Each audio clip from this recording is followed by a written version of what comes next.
you have to deal with these responsibilities and obligations. Whatever you did or whatever you did in a past life is why you're in the situation today. Because they had to work incredibly hard. They left their entire life behind and it backfired on me. Just feeling sorry for myself, blaming the world, blaming everyone but myself. Easiest, yeah. The only enemy that exists is you. Looking back on it, it's the greatest thing that ever happened to me.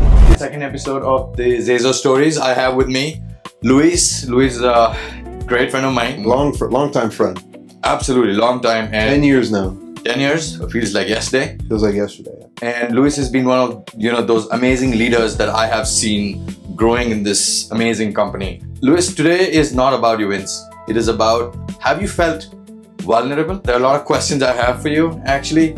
But before we get into that, it's about when you lost, how did you get back up? That's really what I would like you to talk about to the viewers around the world. So prior to Kaseya, long ago, I was in retail. So I used to own and operate retail stores selling cellular phones. I had partners. They put up all the money. I put up all the time. I was working 7 days a week, poured my life, my heart and soul into this company. And, at first it was really going up. It was at the time when the iPhone was starting to become very popular. And not yet the commodity that it is today. And, you could make a margin. You could make a really good margin. Yeah. We were making about $300 of profit off each iPhone at the time. And, very shortly after that, a couple of years later, I owned the business for 7 years.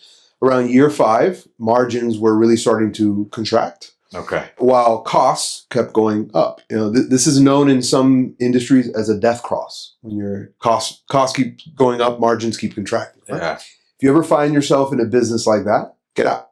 Go find something else to do with your time. I didn't know this, so I continued on for a couple of years.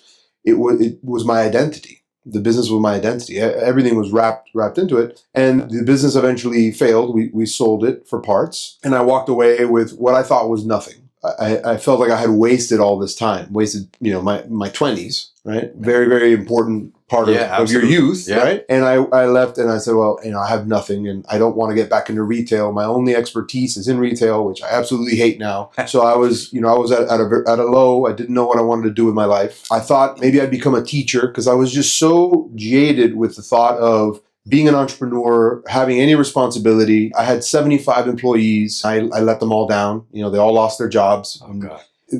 I always felt that being an educator is a very noble job. Very, very noble. And so I thought, you know what? I'm going to do that. And thankfully, I was not accepted to be an educator. Okay. Because in the US, you need to have certifications and a degree, and they're looking for people that went to school to become teachers. I'd been in business for a number of years, scaled a business, lost a business. I had a lot of practical experience to teach. They didn't want me.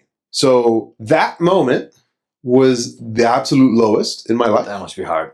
Being rejected, looking back on it, it's the greatest thing that ever happened to me. It's never too late. Is what I think Luis is saying. Whenever you lose, there's a reason God has put you into that. Who wrote you off first, the world or you? I did. I don't think the world can write you off. I don't think that it matters if the world writes you off. Yeah. The only thing that matters is you writing yourself off. And the moment you realize that the only enemy that exists is you, it's very freeing, right? And so I wrote myself off completely.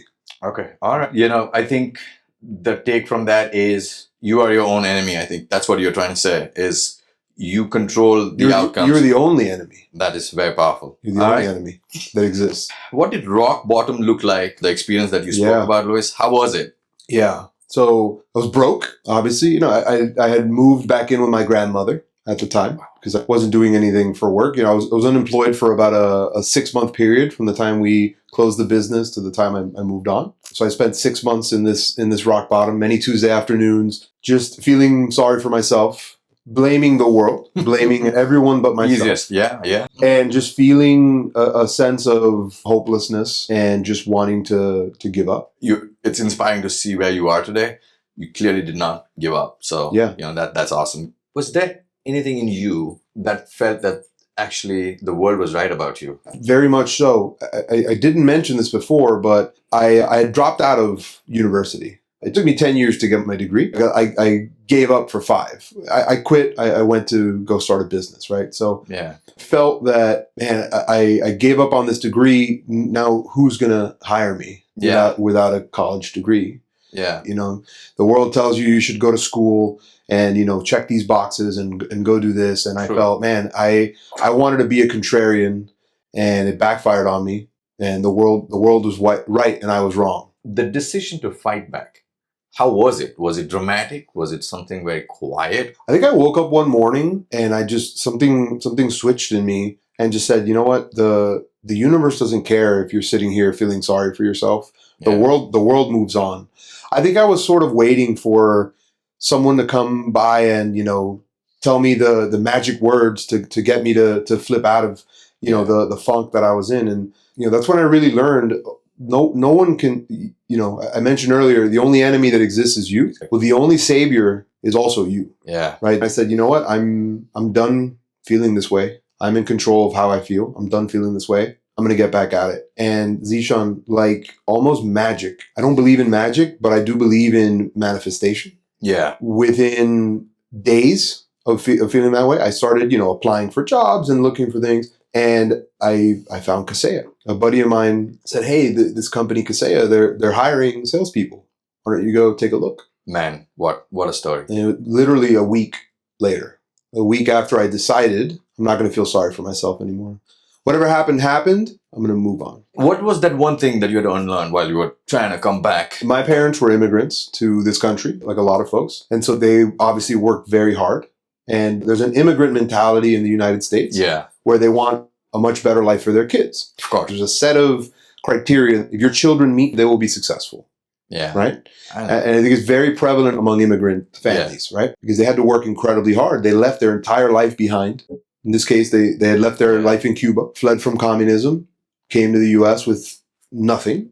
But the thing that I had to unlearn was there is no sort of checklist or set of criteria that if you do these things, if you check these boxes, you will be successful. That is not true.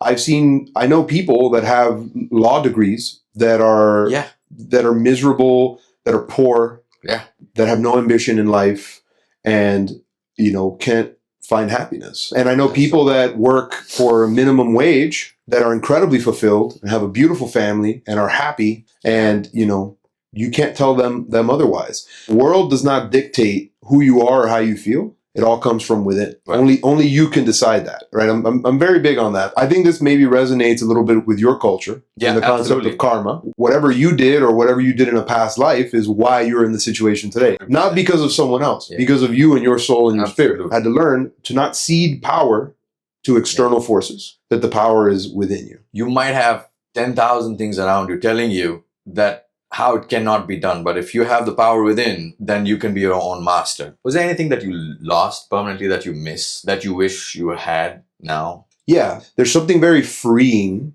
about being at rock bottom because you have no responsibility. True. You've written yourself off. Yeah. The expectations are so low that you couldn't possibly kind of go any lower. Yeah. And, you know, I don't know if I miss it. Some days it would sure be nice to not have the responsibility, have all these people counting on you. It's part of being a human being, and it's part of anyone who's ever built anything or grown. You have to deal with these responsibilities and obligations. Well, I think you're changing lives. You know, you have probably 200 plus people that look up to you. I look up to you, Luis, as a friend and a mentor. Thank you for that. What would be your advice for them when they feel this is the end? What would be your message to them? Yeah, I'd say one, you're not alone, right? This is incredibly common. Everyone feels this way, and it's okay. It doesn't mean that your life is over. It's not. Life is not short. It's very long. It can be very miserable if you choose to just accept your fate. You have to do whatever possible, whether that's through friends, relationships, family. You have to find a way to snap out of that funk that you're in. Yeah. And embrace the failure, embrace how much it sucks, because, you know, back to my story, how I felt like I wasted all this time and I got nothing out of it. That was not true. The years that I spend building my business and ultimately failing at my business are the only reason why I'm successful today. I learned a lot. things that you don't learn in textbooks, overcoming and being lied to and constantly learning, right? Yes. Those are things that happen. So that hard time that you experienced is an asset. And if you choose to view it that way, and I highly recommend it, you're not alone. Many people have come back from it. And honestly, the person who has dealt with adversity is, on the other side of it, they're so much more powerful than the person who their whole life nothing's ever gone wrong. Right. Whether privilege or just lucky in that the universe has never thrown you a curveball. I see it so often, in the US, we joke about millennials and all that and the entitlement. And, you and I have hired a lot of folks in their 20s. Absolutely. All they've ever seen is up. Yeah. The economy up. Yeah. They come out of school, they get a job immediately, right? Everything's up. Never seen a downturn. And it is a blessing to see a downturn. I would agree. Right? Especially if you can survive it. Yeah. I think, like you've mentioned, earlier the better. Earlier the better. It had, like in your case, Yeah. you lost your business in your 20s. I think you're saying that helped you in planning better for where you are today. So, it was the tuition that I had to pay to turn my life around and to be successful in life. And then just for everyone around the world, that's Luis, Senior Vice President of a very successful software company. I know Luis joining as a rep, and to see where he is today, it is inspirational, man. Thank you. Your story was so good. Thank you very much, and may God bless you.